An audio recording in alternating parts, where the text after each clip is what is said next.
नमस्कार दोस्तों, स्वागत है आपका स्लाइस ऑफ साइकोलॉजी में। कैसे हो? तो दोस्तों, इस वीडियो में हम एक नए टॉपिक की बात करेंगे। नया नहीं है, बहुत इंपॉर्टेंट टॉपिक है जिसका नाम है एलपीयू नेस्ट। तो पीएचडी में एडमिशन लेने के लिए इन एलपीयू में तो आपको एक एंट्रेंस टेस्ट देना होता है, तो उसके बारे में हम इस वीडियो में बात करेंगे। तो आपको स्क्रीन पे दिख रही होगी, ये है एलपीयू। एलपीयू को तो आपने देखा ही होगा या जाना होगा या कहीं ना कहीं आपने इसको वीडियो में देखा होगा। तो एलपीयू में पीएचडी में एडमिशन लेने के लिए आपका एक एंट्रेंस एग्ज़ाम होता है जिसको हम बोलते हैं एलपीयू नेस्ट, जिसकी फुल फॉर्म है national entrance and scholarship test. ठीक है, इसके बिना एलपीयू में एडमिशन नहीं हो पाती। चाहे आपने ग्रेजुएशन में एडमिशन लेनी है, चाहे मास्टर्स में, चाहे आपने पीएचडी में एडमिशन लेनी है, आपको एलपीयू नेस्ट एग्ज़ाम देना ही पड़ता है। ठीक है, तो अब हम इस वीडियो में बात करेंगे ओनली पीएचडी स्टूडेंट्स के लिए जिन्होंने एलपीयू से पीएचडी करनी है और एलपीयू नेस्ट देना है या जो देने वाले हैं। तो अगर हम इसी सिनेरियो की बात करें, जैसे आज 22 जून है, तो कुछ बच्चों का एलपीयू का एग्ज़ाम 11 जुलाई को है। उनको नोटिफिकेशन आ चुका होगा, कुछ का मीन्स नेक्स्ट मंथ जुलाई में होने वाला है। तो वो बच्चे अपनी कैसे तैयारी करें और कैसे एलपीयू नेस्ट को देने के लिए क्या-क्या चीज़ों का ध्यान रखना पड़ेगा, उसके बारे में हम इस वीडियो में बात करेंगे। तो चलिए चलते हैं। तो फर्स्ट है national entrance and scholarship test. ये एलपीयू की तरफ से करवाया जाता है। इसके बेनिफिट्स क्या होते हैं? ठीक है, फर्स्ट और इसका पर्पज़ क्या है उसकी बात करते हैं। तो पर्पज़ ये है कि ये तो एक एंट्रेंस मतलब किसी एलिजिबिलिटी टेस्ट के ज़रिए, जैसे होता है कि कोई भी एलिजिबिलिटी टेस्ट होता है किसी भी कोर्स में एडमिशन लेने के लिए, एक तो उसका काम करता है और दूसरे नंबर पे इससे इसी बेस पे आपको स्कॉलरशिप भी प्रोवाइड की जाती है। तो एलपीयू आपको स्कॉलरशिप प्रोवाइड करता है 90% तक। मीन्स आप 90% तक स्कॉलरशिप ले सकते हो एलपीयू से इन पीएचडी कोर्सेज में। ओके, पीएच डिग्री होल्डर्स में।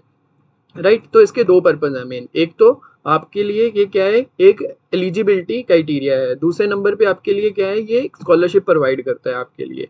अब डिसिप्लिन कौन कौन से कवर्ड होते हैं इसमें, कौन कौन से सब्जेक्ट के लिए ये करवाया जाता है? बेसिकली सारे सब्जेक्ट्स के लिए होता है एंट्रेंस एग्जाम, सारे सब्जेक्ट्स के लिए।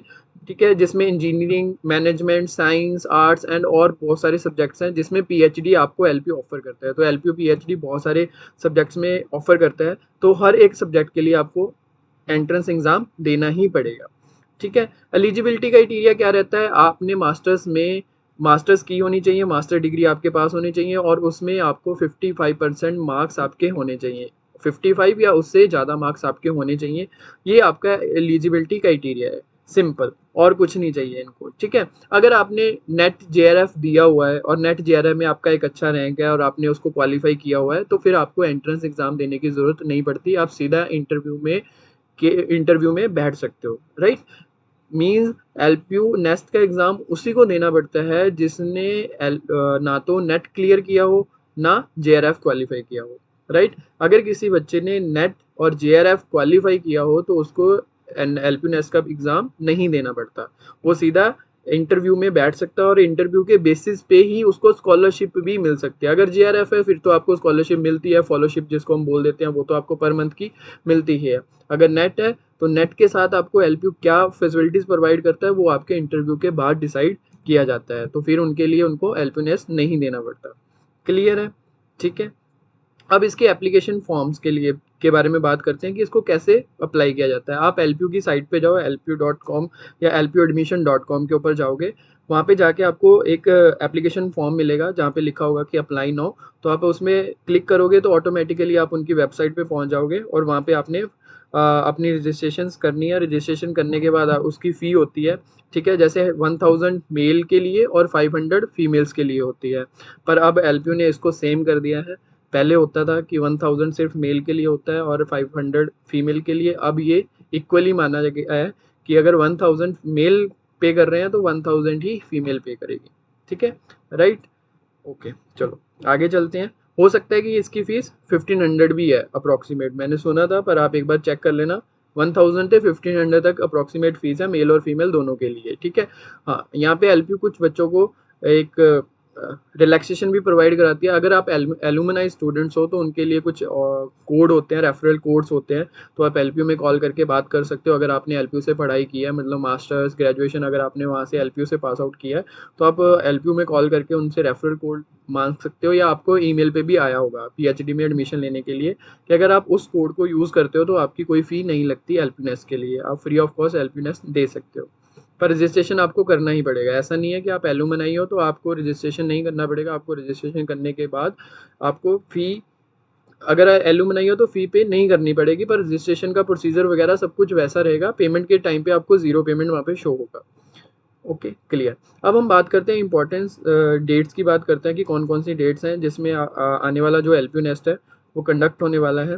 ठीक है, ऑनलाइन रजिस्ट्रेशन 8 मई से स्टार्ट हो चुकी थी, निकल चुका है, और लास्ट डेट 30 जून है। अभी भी पड़े हैं 8 से 9 दिन पड़े हैं, तो 30 जून तक आप अप्लाई कर सकते हो एलपीयू नेस्ट के लिए। और 30 जून के बाद आपका जो एग्ज़ाम होने वाला है वो 11 और 13 जुलाई को हो जाएगा। 11 जुलाई को फ्राइडे है और 13 जुलाई को आपका संडे है। तो मीन्स फ्राइडे एंड संडे दोनों दिन आपके एग्ज़ाम्स होंगे, और एग्ज़ाम में जो सेंटर्स होते हैं बहुत लिमिटेड होते हैं। अगर बात करी जाए मेरे आसपास की, तो लुधियाना में है, जलंधर में है। मीन्स जलंधर में जो कंडक्ट होता है टेस्ट वो एलपीयू के अंदर ही होता है। ठीक है, और लुधियाना में आपका कुछ अलग अलग सेंटर्स बनाए जाते हैं जहाँ पे आसपास जो आपको लगे कि जो कंप्यूटर सेंटर है, क्योंकि ये जो टेस्ट होता है वो कंप्यूटर बेस्ड टेस्ट है, मतलब सीबीटी टेस्ट है। ठीक है, तो उसके बाद पठानकोट में है और फिरोजपुर में है। ये 4 मुझे पता है, बाकी आप ऑनलाइन चेक कर सकते हो, वहाँ पे आपको इन्फॉर्मेशन मिल जाएगी। राइट, उसके बाद रिजल्ट की बात करें, जो आपका रिजल्ट 11 और मतलब शुक्रवार और आपका संडे को जब टेस्ट हो जाएगा, टेस्ट होने के बाद 16 जुलाई को आपको ऑटोमेटिकली आपका रिजल्ट शो हो जाएगा कि आप इंटरव्यू के लिए क्वालिफाई हो या नहीं हो। ठीक है, जैसे ही आपका रिजल्ट आ जाएगा, अगर आप क्वालिफाई होते हो तो ऑब्वियसली बात है आप इंटरव्यू के स्लॉट बुकिंग कर सकते हो। मीन्स आपको ऑप्शन आएगी आपके जहाँ पे रजिस्ट्रेशन की होगी, जहाँ पे आपकी इन्फॉर्मेशन होगी, आपके डैशबोर्ड के ऊपर आपको इन्फॉर्मेशन आएगी कि आप अपने इंटरव्यू स्लॉट बुकिंग करो। तो 16 जुलाई से लेके आप 19 जुलाई तक अपने इंटरव्यू स्लॉट बुक करना है अपने टाइम के अकॉर्डिंग, कि आप जब चाहते हो कि आप फ्री हो तो उस टाइम पे आप इंटरव्यू स्लॉट बुक करके उसी टाइम पे आप इंटरव्यू दे सकते हो। इंटरव्यू शेड्यूल जो आपका होगा 22 से लेकर 27 तक, तो उसके बीच में जो भी आपको टाइम पीरियड कंफर्टेबल लगता है तो आप उस टाइम पे इंटरव्यू स्लॉट बुकिंग कर सकते हो। जैसे आप इंटरव्यू स्लॉट बुकिंग करते हो तो आपका इंटरव्यू 22 से 27 में जिसमें आपने किया होगा आपका अप्लाई हो जाएगा, और उसके बाद इंटरव्यू होने के बाद आपका रिजल्ट आ जाता है 30 जुलाई तक, और आपकी 30 जुलाई को आपको फाइनली पता लग जाता है कि आप पीएचडी एंट्रेंस एग्ज़ाम क्रैक कर चुके हो और कितनी परसेंट आपको स्कॉलरशिप लगी है, या आप स्कॉलरशिप के विदाउट, कई बार ऐसा होता है कि आपकी स्कॉलरशिप नहीं लगती क्योंकि आपने अच्छा रैंक हासिल नहीं किया होता है, तो इसीलिए आपकी स्कॉलरशिप नहीं लगती, पर आप पीएचडी के लिए एलिजिबल हो चुके होते हो। तो एलपीयू ऐसे भी रखता है कि आप, ज़रूरी नहीं है कि आपको स्कॉलरशिप लगेगी तभी आप पीएचडी के लिए एलिजिबल होगे। स्कॉलरशिप नहीं भी लगती तो आप पीएचडी के लिए एलिजिबल हो जाते हो। तो रिजल्ट आने के बाद आपकी लास्ट डेट ऑफ एडमिशन जो होती है 12 अगस्त तक आपकी लास्ट डेट है।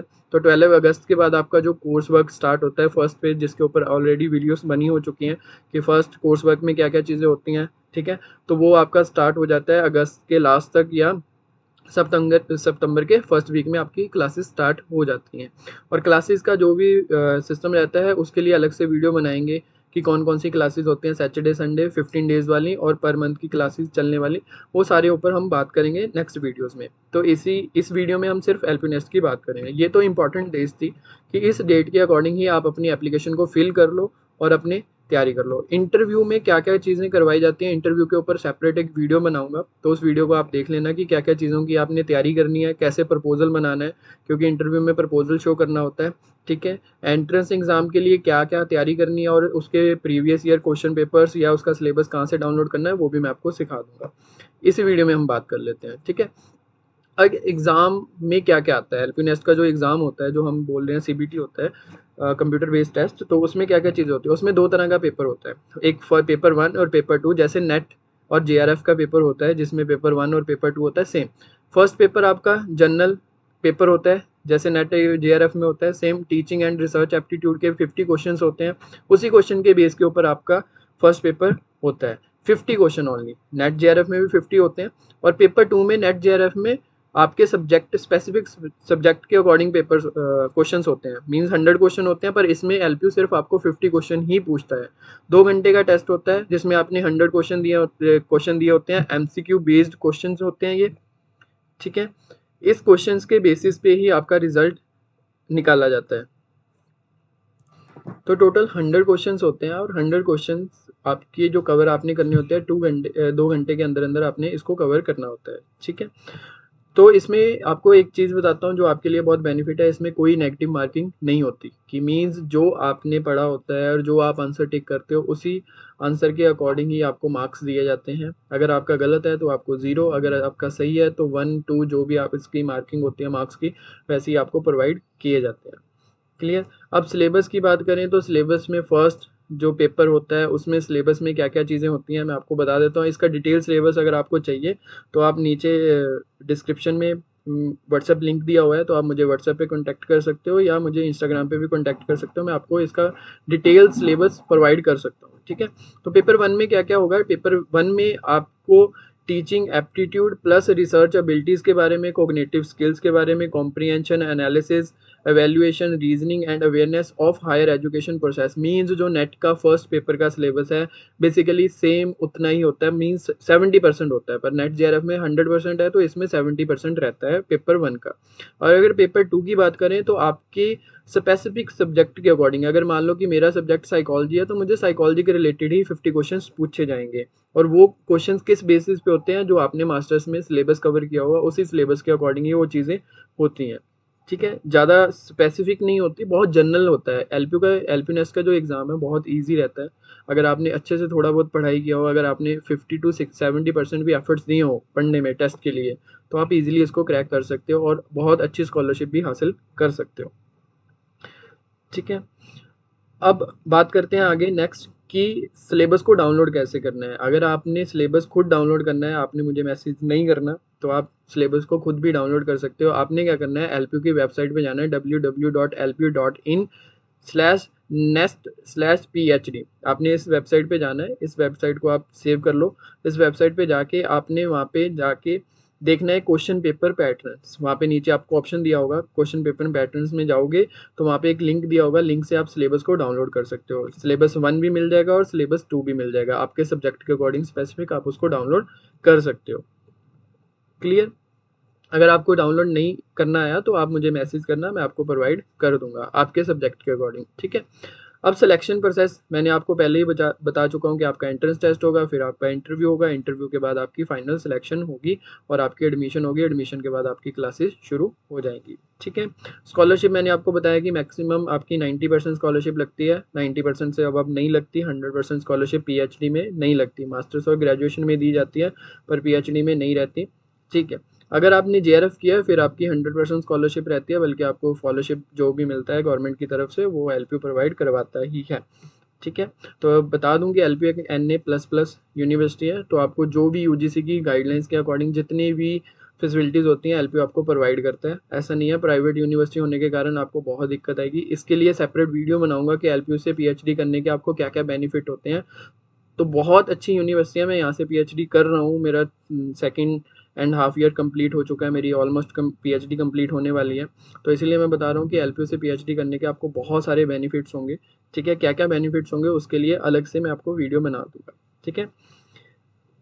ओके। अब ये थी हमारी एलपीयू नेस्ट के रिलेटेड ऑल इन्फॉर्मेशन। ठीक है। अगर इसके अलावा आपको और भी इन्फॉर्मेशन चाहिए तो आप मुझे व्हाट्सएप पे या इंस्टाग्राम पे कांटेक्ट कर सकते हो, मैं आपको वो इन्फॉर्मेशन प्रोवाइड कर सकता हूँ। बेसिकली यही इन्फॉर्मेशन रहती है। अगर आपने मास्टर्स में अच्छे से अपना सब्जेक्ट के बारे में नॉलेज ली है तो आपके लिए एलपीयू नेस्ट 90% तक भी आप स्कॉलरशिप हासिल कर सकते हो एलपीयू के थ्रू। ठीक है। अगर आपने थोड़ा बहुत भी पढ़ाई किया तो आपको फिर भी बेसिक इन्फॉर्मेशन मिल जाएगी। मीन्स आप पीएचडी का एंट्रेंस लेवल बहुत ईजिली क्रैक कर सकते हो और साथ में छोटी मोटी स्कॉलरशिप भी ले सकते हो। ठीक है। तो ये थी इन्फॉर्मेशन एलपीयू नेस्ट की। इसके अलावा हम नेक्स्ट वीडियो में बात करेंगे, एक और वीडियो बनाएंगे जिस वीडियो में हम बात करेंगे कि एलपीयू नेस्ट देने के बाद जो आपका इंटरव्यू का प्रोसीजर रहता है और आपका इंटरव्यू में कैसे स्लॉट बुकिंग करनी है और इंटरव्यू में क्या क्या सिनॉप्सिस या कह सकते हो कि प्रपोजल रिप्रेजेंट करना है, तो वो प्रपोजल कैसे बनाना है उसकी तैयारी करवाने के लिए मैं नेक्स्ट वीडियो भी अपलोड करूंगा, तो आप उसको भी देखिए। इस वीडियो के आप शेयर कीजिए जो आपके दोस्त मित्र हैं जिन्होंने एलपीयू को ज्वाइन करना है एज अ पीएचडी या आपके साथ पीएचडी करना चाहते हैं। ठीक है। तो इसको शेयर करो, सब्सक्राइब करो चैनल को। तो नेक्स्ट वीडियो में मिलते हैं नेक्स्ट टॉपिक के साथ, तब तक के लिए धन्यवाद।